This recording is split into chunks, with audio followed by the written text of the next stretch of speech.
Halo, selamat datang kembali di channel kami. Kali ini kami akan memaparkan alur film Detektif Chinatown. Film ini berkisah tentang sepasang pria Cina yang harus memecahkan kasus pembunuhan demi membersihkan nama baiknya dan terhindar dari pembunuhan gangster atau dijebloskan ke penjara oleh para polisi.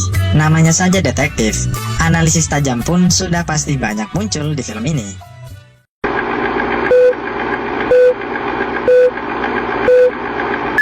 Film bermula dari seorang pemuda bernama Qin Feng yang baru saja ditolak sekolah kriminal kepolisian. Sang nenek menghiburnya dan menyuruhnya untuk berlibur ke Thailand saja. Di sana, ia akan bertemu dengan paman jauhnya, yaitu Tang Ren, yang berprofesi sebagai detektif handal.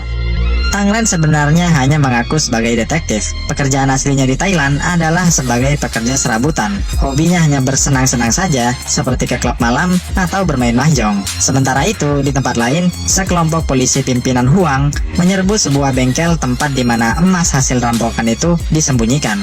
Tapi, Huang malah mendapati kasus baru, di mana Sompat, tersangka pencurian emas itu, tewas terbunuh. Di waktu yang bersamaan, datanglah Kontai. Dia ini semacam polisi akar rumput, polisi yang berpenampilan preman lah. Dua polisi ini sama-sama ingin menangani kasus ini. Akhirnya, keributan pun terjadi. Keributan terhenti usai tim forensik menemukan barang bukti baru. Huang memerintahkan agar barang itu diperiksa sidik jarinya. Di kantor polisi, Pak Kepala menyampaikan bahwa emas hilang tersebut harus segera dikembalikan pada pemiliknya. Pak Kepala menjanjikan jabatan wakil ketua bagi mereka yang mampu menuntaskan kasus ini. Dua polisi itu pun semangat menyanggupinya. Kemudian di tempat lain, Qin Feng baru saja tiba di Bangkok. Tang Ren bergegas menjemputnya dan segera membawa Qin Feng ke klub malam untuk bersenang-senang. Di sana, Qin Feng bertemu dengan Kontai. Selain menjadi polisi, Kontai rupanya juga menjadi salah satu bos dari Tang Ren. Qin Feng cukup kecewa usai mengetahui bahwa Tang Ren bukanlah seorang detektif. Tang Ren tak lebih dari seorang pecundang tua yang licik. Qin Feng menyadari itu karena dia memang punya kemampuan mendeteksi yang bagus. Qin Feng sempat kepikiran untuk kembali saja ke Cina, tapi akhirnya batal. Di suatu siang, Qin Feng pergi menemani Tang Ren melakukan facial di pinggir jalan. Tak lama kemudian, Tang Ren mendapat telepon dari polisi Huang agar segera menyerahkan diri. Tang Ren dituduh sebagai tersangka pembunuhan Sompat. Tang Ren yang bingung memilih untuk melarikan diri saja. Polisi pun akhirnya mengejar Tang Ren dan Qin Feng. Setelah berhasil lolos, adegan beralih ke kantor polisi. Di tengah rapat, Kontai menyayangkan aksi Huang yang memburu Tang Ren tanpa alasan yang jelas. Namun, Huang mampu membuktikan pada Kontai dan para seluruh peserta rapat bahwa Tang Ren lah pelaku pembunuhan Sompat. Keadaan pun berbalik. Kontai terpaksa ikut mempercayai bahwa Tang Ren lah pelakunya. Seluruh manusia yang ada di ruang rapat itu menyetujui untuk menangkap Tang Ren hidup-hidup. Di tengah pelarian diri, Qin Feng dan Tang Ren diculik oleh 3 orang yang ternyata satu komplotan dengan Sompat dalam pencurian emas itu. 3 orang ini menanyakan keberadaan emas itu. Tang Ren hanya bisa menjawab setaunya saja. Akhirnya, mereka pergi ke tempat yang dimaksud Tang Ren. Sedangkan satu di antaranya menjaga Tang Ren dan Qin Feng yang masih di borgol. Singkat cerita, Tang Ren dan Qin Feng mampu melepaskan diri dari penyanderaan itu. Tang Ren menelpon Kontai pada malam harinya dan meminta data lengkap dari Sompat, orang yang diduga dibunuh olehnya. Berkas itu pun diberikan kepada Tang Ren oleh Kontai di rumah Siang, gadis cantik pemilik kontrakannya Tang Ren. Kontai bilang bahwa dia tak bisa terus-menerus membantu Tang Ren, maka gunakanlah kesempatan ini sebaik mungkin.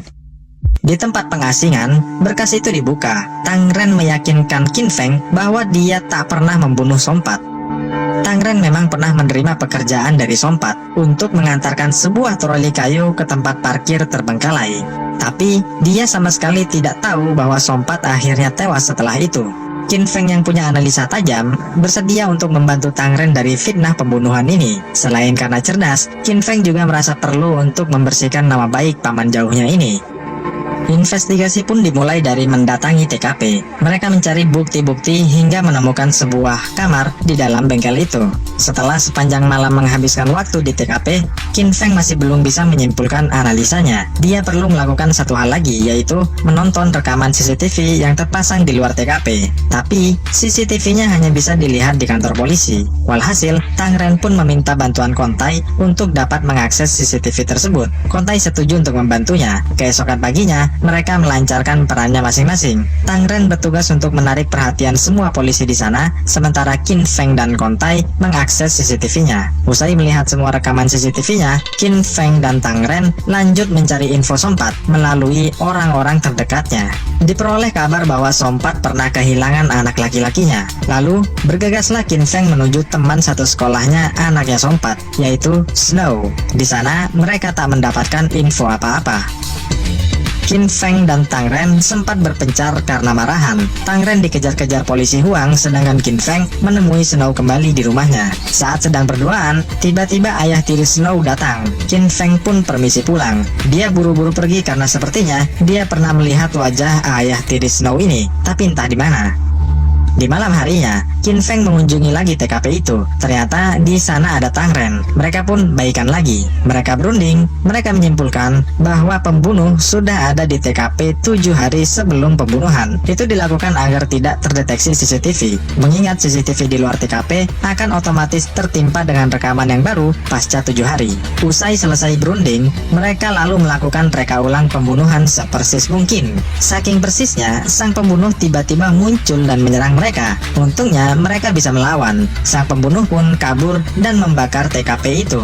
Qin Feng dan Tang Ren sempat terjebak, tapi akhirnya mereka berhasil lolos. Lalu Tang Ren mendapat telepon misterius. Adegan beralih ke rumah Siang, pemilik kontrakan. Di sana Siang disandra oleh asistennya polisi Huang. Ternyata asisten ini merupakan salah satu anggota komplotan perampokan emas tersebut. Asisten mengancam Siang dan meminta Tang Ren mengembalikan emasnya. Tang Ren menolaknya karena dia memang tidak tahu. Saat negosiasi berjalan alot, Tang Ren dan Qin Feng tiba-tiba menyerang sang asisten. Sang asisten bangkit lagi dan langsung menembakkan pistolnya ke arah Siang. Tang Ren membunuh sang asisten dan segera mengantarkan Siang ke rumah sakit. Saat sedang berada di rumah sakit, polisi terlihat menyerbu masuk rumah sakit. Qin Feng punya ide untuk meloloskan diri, yaitu dengan meminta ketiga perampok emas yang tersisa itu datang ke rumah sakit. Polisi yang sudah masuk ke rumah sakit akhirnya menemukan mangsanya. Baku tembak pun terjadi.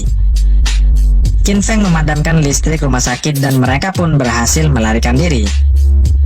Qin Feng kemudian menyadari bahwa pembunuh Sompat adalah ayah tiri Snow. Mereka berdua akhirnya kembali ke rumah Snow untuk mencari tahu motifnya. Tapi di sana, Snow tergeletak pingsan dengan buku diari terbakar di sampingnya. Mereka mengantarkan Snow ke rumah sakit dan lagi-lagi mereka melihat segerombolan polisi datang. Mereka pun pergi ke TKP dan menggunakan mobil yang sedang mengisi bensin. Kejar-kejaran pun tak terelakkan lagi. Saat semua polisi sudah mengepung TKP, Tang Ren dan Qin Feng keluar sambil mendorong sebuah patung. Ternyata, selama ini emasnya disembunyikan di dalam patung oleh Sompat.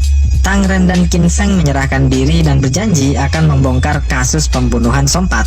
Polisi dan duo buronan ini pun bergegas menemui ayah tiri Snow yang bernama Lee di rumah sakit. Dan disinilah kasus pembunuhan itu terungkap. Semua analisa Qin Feng dipresentasikan oleh Tang Ren. Jadi, selama ini, orang yang memberi misi pada Tang Ren bukanlah Sompat, melainkan Lee, karena Sompat sudah tewas. Lalu, troli kayu yang diantar Tang Ren menuju parkiran bukan berisi emas, tapi sang pembunuh alias Lee. Adapun motif pembunuhan Sompat adalah karena Snow diperkosa oleh Sompat. Itu tertulis di buku diarinya Snow. Tak bisa mengelak lagi, Lee pun memutuskan untuk lompat keluar jendela dan disambut oleh mobil yang dikendarai polisi Kontai. Dan karena itulah polisi Kontai diangkat menjadi wakil ketua polisi Chinatown. Tapi, motif sebenarnya justru terungkap ketika Qin Feng melihat bar khusus gay. Qin Feng menemui Snow lagi dan membongkar motif sesungguhnya. Ayah tiri Snow, Lee, sebenarnya sering mencabuli Snow. Snow pun ingin menyingkirkan ayah bejatnya itu dengan cara mengkambing hitamkan Sompat. Snow membiarkan Lee melihat diari bohongnya itu. Sompat adalah seorang gay, jadi tak mungkin mencabuli Snow. Tapi, Lee sudah gelap mata, dia pun membunuh Sompat. Harapan Snow agar Lee masuk penjara tak terlaksana, tapi harapan Snow untuk melenjakkan Lee dari hidupnya akhirnya kesampaian juga. Akhir cerita, Qin Feng pun meninggalkan Snow yang masih rehat di rumah sakit. Gimana? Cukup plot twist juga kan filmnya? Kira-kira pelajaran apa nih yang bisa diambil dari film ini? Beritahu kami di kolom komentar ya, dan terima kasih sudah menonton video ini sampai akhir. Bye!